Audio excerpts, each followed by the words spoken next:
sedikit meluruskan menambahkan yang tadi Prof. Fahmi katakan.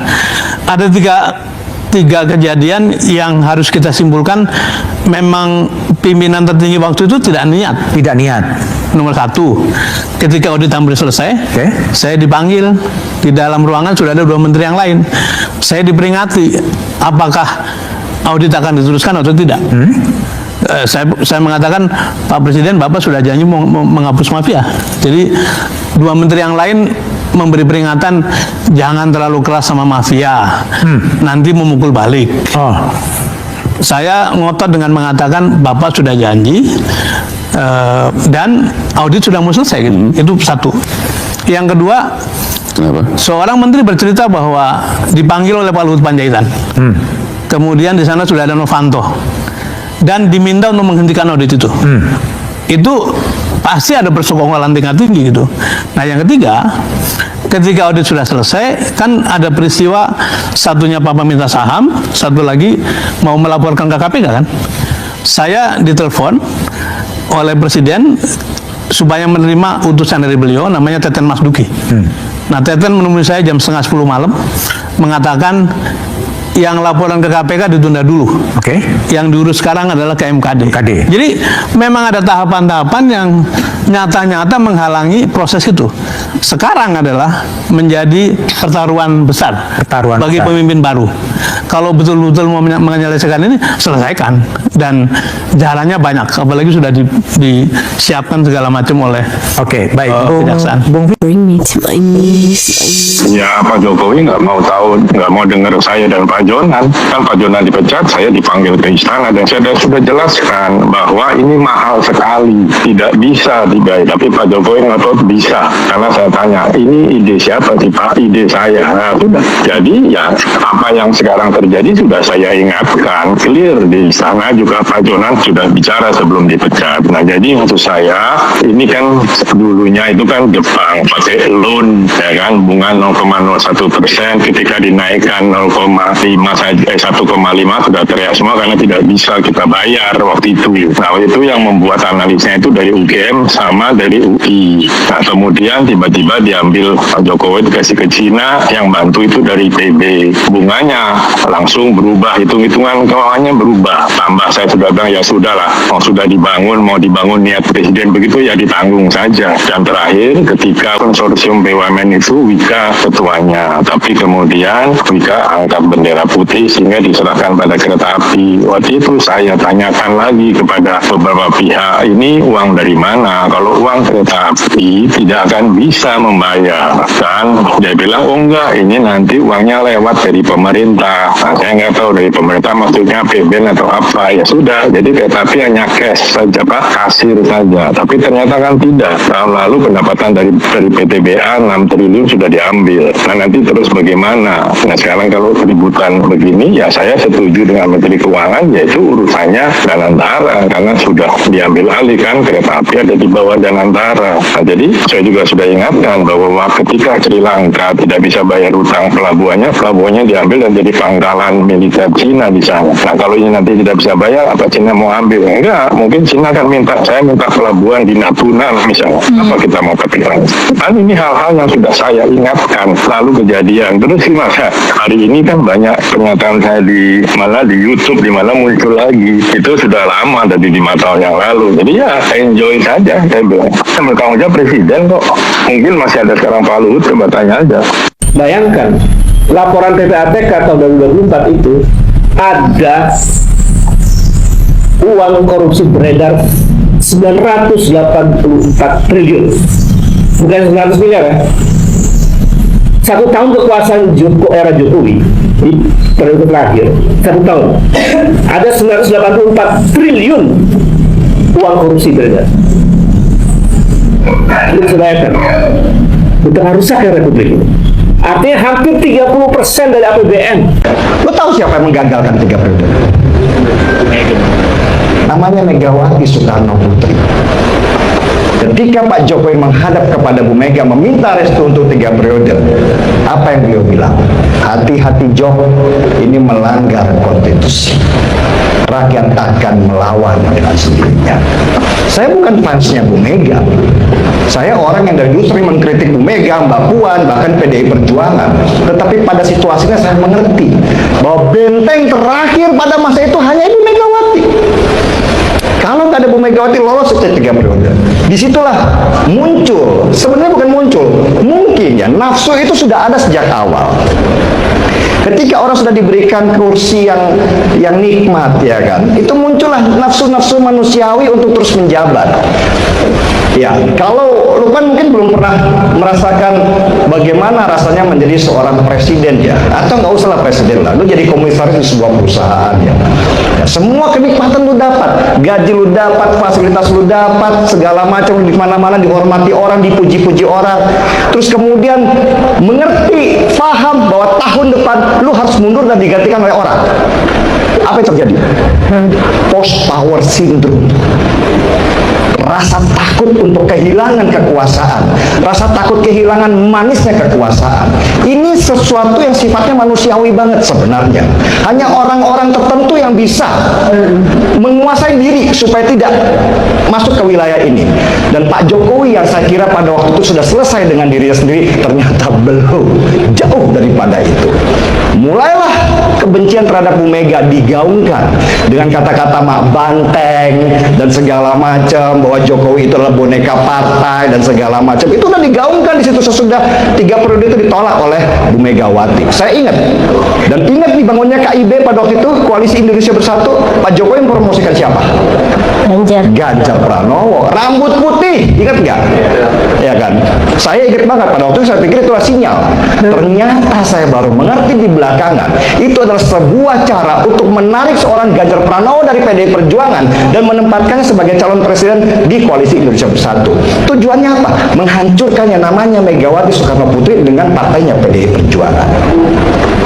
Untungnya Ganjar Pranowo itu seorang yang loyal dan setia, tidak terpengaruh. Dari situ saya mengerti karakternya, ya kan. Gagal 3 periode, Ganjar hancur PDI Perjuangan.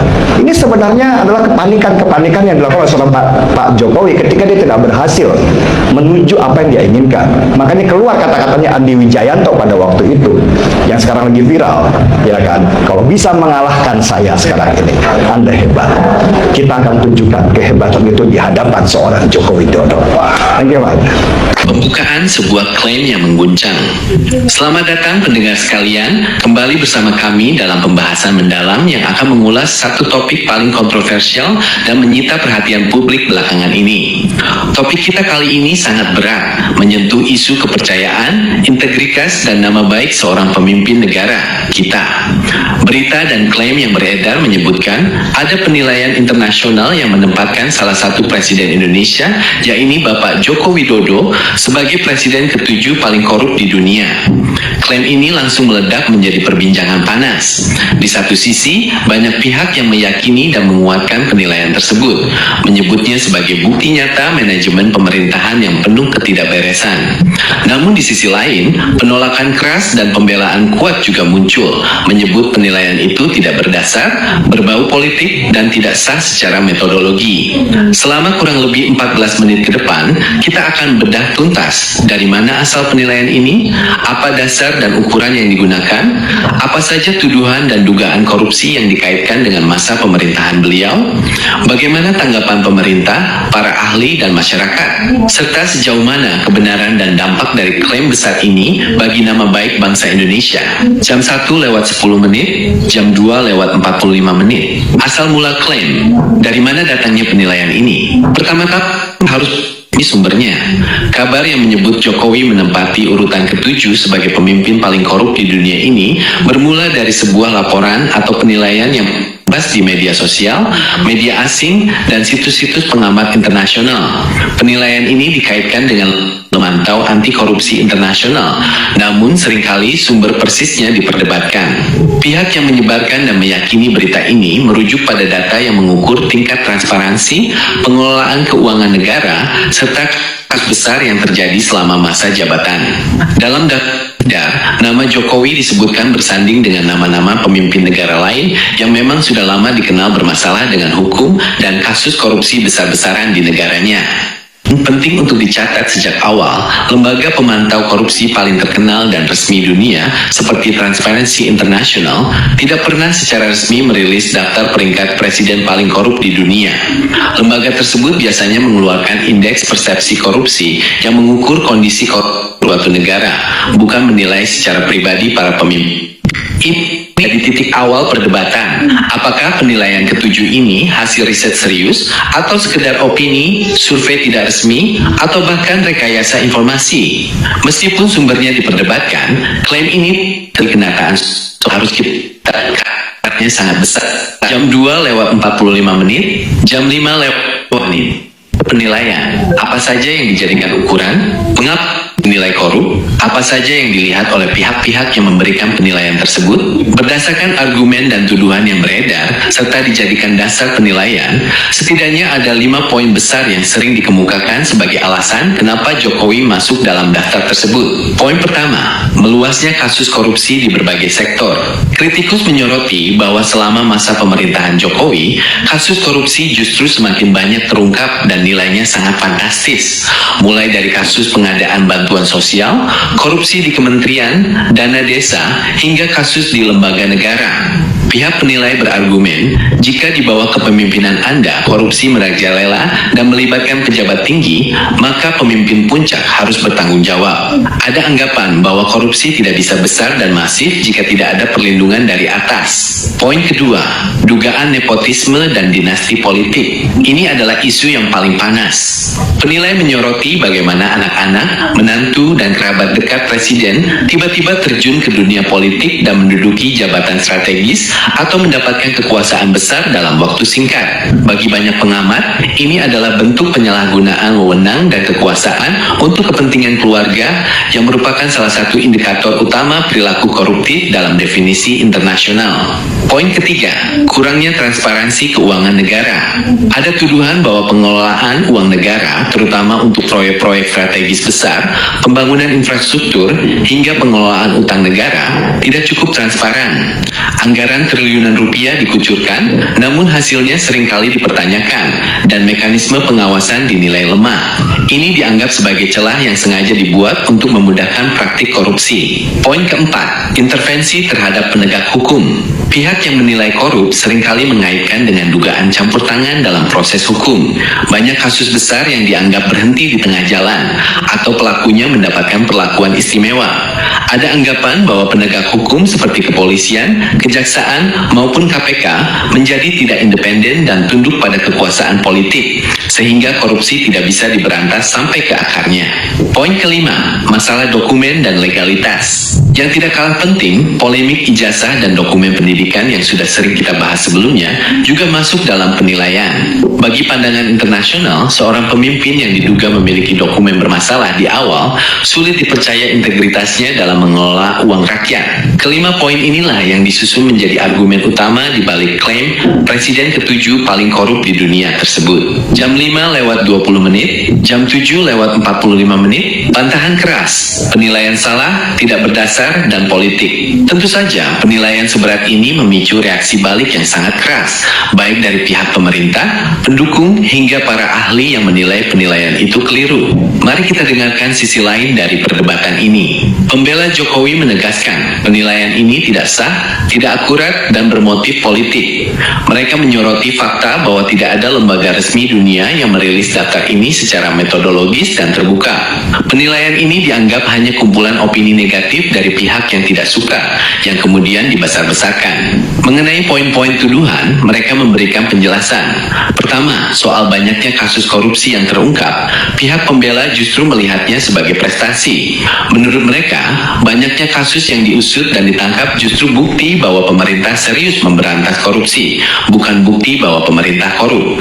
Artinya, hukum berjalan dan tidak menutup-nutupi. Kedua, soal nepotisme, mereka berargumen bahwa anak atau kerabat pejabat adalah warga negara biasa yang punya hak politik sama dengan orang lain. Menduduki jabatan dinilai murni karena dukungan rakyat dan kemampuan pribadi, bukan karena campur tangan ayah atau kerabat. Ketiga, terkait transparansi, mereka mengklaim bahwa era Jokowi adalah era paling transparan, di mana anggaran dan data pembangunan bisa dilihat publik. Pembangunan infrastruktur besar-besaran juga dianggap sebagai bukti uang negara digunakan untuk kemajuan bangsa, bukan dikantongi pribadi. Poin penting lainnya, korupsi di Indonesia sudah ada sejak lama, jauh sebelum Jokowi menjabat. Pembela berpendapat bahwa kondisi ini adalah warisan sejarah dan budaya, dan tidak adil jika ditimpakan semuanya ke satu orang pemimpin. Singkatnya, bagi pihak pembela, predikat paling korup itu adalah serangan tak berdasar untuk merusak citra. Padahal menurut mereka, Jokowi adalah pemimpin yang bekerja keras,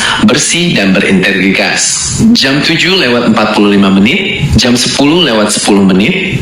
Jika kita melihat indeks persepsi korupsi dari lembaga resmi seperti Transparency International, posisi Indonesia memang belum membaik secara signifikan, bahkan sempat turun peringkat di masa pemerintahan Jokowi. Ini artinya, persepsi dunia terhadap korupsi di Indonesia masih buruk, dan karena Jokowi adalah pemimpin tertinggi, maka nama beliau yang paling disorot. Pengamat juga menyoroti soal definisi korupsi. Di dunia internasional, korupsi tidak hanya mencuri uang, tapi juga mencakup penyalahgunaan kekuasaan, nepotisme, kolusi, dan penyalahgunaan kebijakan.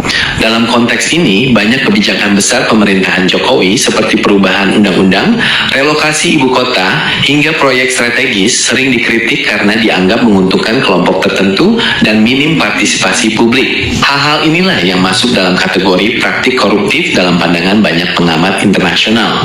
Namun, pengamat juga mengingatkan, belum ada putusan hukum. Seberat apapun tuduhan, selama belum ada putusan pengadilan yang berkekuatan hukum tetap yang menyatakan beliau bersalah korupsi, maka secara hukum beliau tetap dianggap bersih. Predikat korup masih bersifat penilaian moral dan politik, bukan vonis hukum. Jam 10:10, jam 12:20, dampak besar, citra bangsa dan kepercayaan publik. Klaim bahwa presiden kita masuk urutan ke-7 paling korup di dunia membawa dampak yang luar biasa besar, bukan hanya bagi pribadi Jokowi, tapi bagi seluruh bangsa Indonesia. Dampak pertama dan paling terasa adalah kerusakan citra Indonesia di mata dunia. Ketika pemimpin negara dianggap korup, maka negara itu sendiri dianggap berisiko. Ini bisa berpengaruh pada investasi asing, kepercayaan mitra dagang, hingga posisi tawar Indonesia di forum internasional. Dunia akan melihat Indonesia sebagai negara yang dijalankan dengan cara-cara korup. Dampak kedua adalah perpecahan di masyarakat. Isu ini semakin menajamkan jurang pemisah. Ada kelompok yang sangat percaya penilaian itu dan merasa kecewa berat, merasa selama ini tertipu. Di sisi lain, ada kelompok yang merasa harga dirinya diinjak, merasa pemimpinnya difitnah dan marah besar. Perdebatan ini terjadi di mana-mana, dari warung kopi hingga media sosial, dan sangat sulit disatukan kembali. Dampak ketiga adalah krisis kepercayaan pada institusi. Halo teman-teman, selamat datang kembali di channel ini. Nah teman-teman, kita sudah menonton sebuah cuplikan video menarik, dan dari video tersebut terdapat banyak komentar netizen yang meluapkan isi hatinya. Kita mulai dari Sabri Yusuf yang mengatakan, seret sumber korupsinya, Jokowi adili, penjarakan. Selanjutnya dari Suhadi Prawiro mengatakan, raja koruptor harus diadili dan segera dipenjarakan karena menyusahkan rakyat. Komentar selanjutnya dari Arifin Tuamaka mengatakan, KPK harus tegas, jangan tembang pilih. Selanjutnya dari Afirin Tuamaka lagi mengatakan, penjara terbuka lebar untuk para koruptor.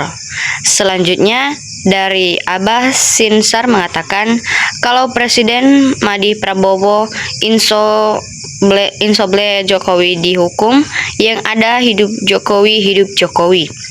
Selanjutnya dari Alfian Nor mengatakan, Presiden kalau bersalah tetap dihukum, jangan pandang bulu, tegakkan keadilan. Selanjutnya dari 5 mengatakan, di era Jokowi para menteri atau para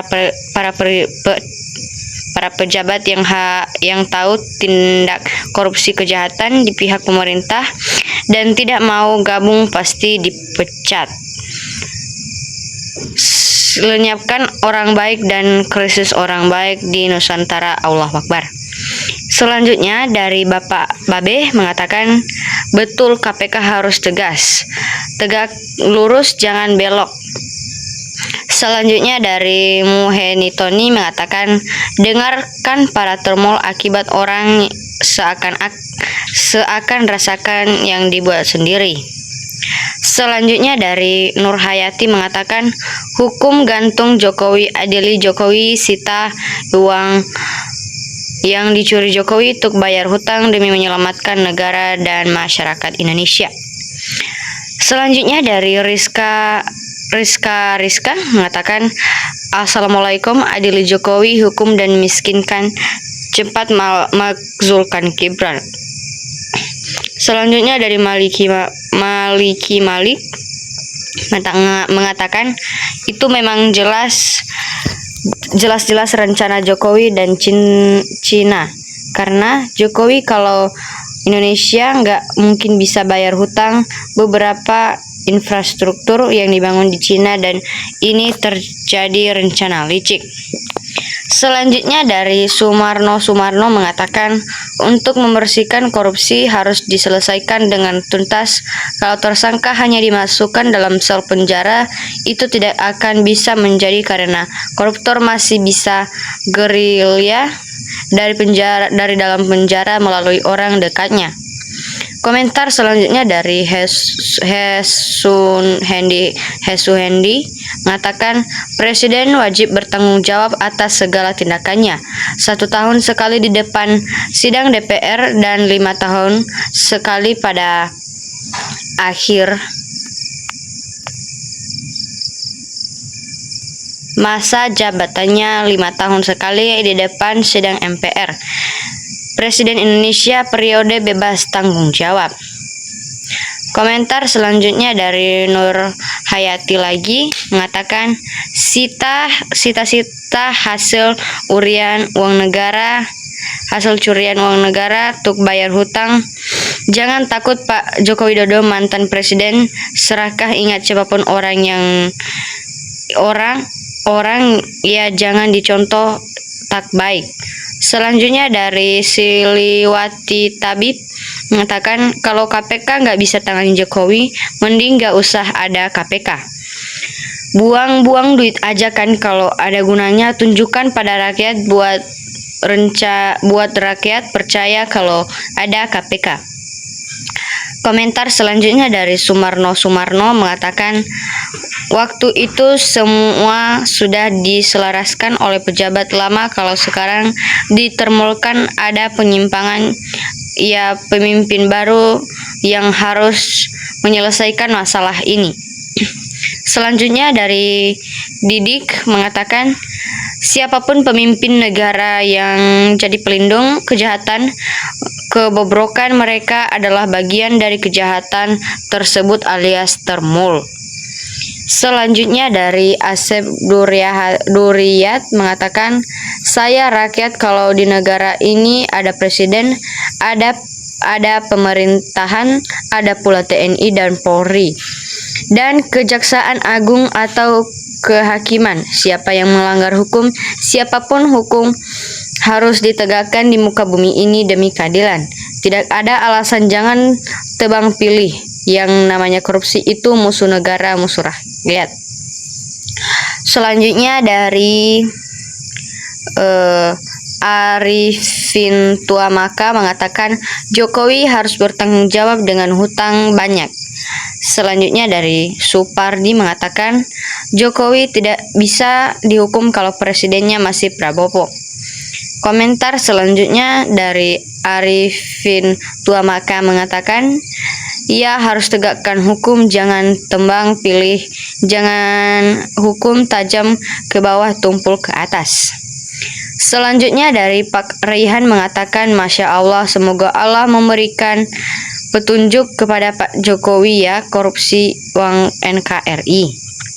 Selanjutnya dari Joni Skandar mengatakan, Kenapa bukti jelas tapi enggak dihukum tumpu ke Jokowi kalau rakyat sudah mau mati tetap diproses, aneh negara ini. Selanjutnya dari Agus Sutoro mengatakan semoga Allah SWT yang akan mengadili Jokowi harta masyarakat untuk memperkaya diri sendiri. Selanjutnya dari Nur Hayati lagi mengatakan mereka dah disiapkan untuk Joko Widodo dan kroni-kroni ya, dan keluarga Prabowo Subianto pun tak bisa tolong.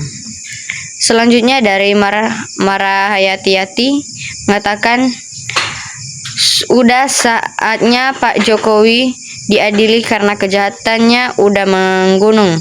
Mudah-mudahan berita ini benar.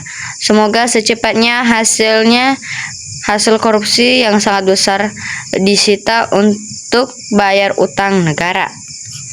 Komentar selanjutnya dari Rizjono Jat mengatakan Bapak dipecat itu karena Allah sayang pada Bapak dan menyelamatkan Bapak dari jebakan kezaliman. Bersyukurlah atas kebesarannya. Komentar selanjutnya dari Slamet Sugianto mengatakan, oh, jadi begitu toh ternyata Ngabie Joko Geroh bukan hanya gembong pembohong saja, ternyata bertabiat penjahat licik dan rakus kekuasaan. Komentar selanjutnya dari Bapak Babeh lagi mengatakan, coba dicek berapa jumlahnya uang Jokowi lalu disita itu jadi uang negara. Nah, itu baru KPK tegas. Mungkin sampai di sini saja komentar yang kita bacakan dan sampai jumpa di video selanjutnya. Terima kasih.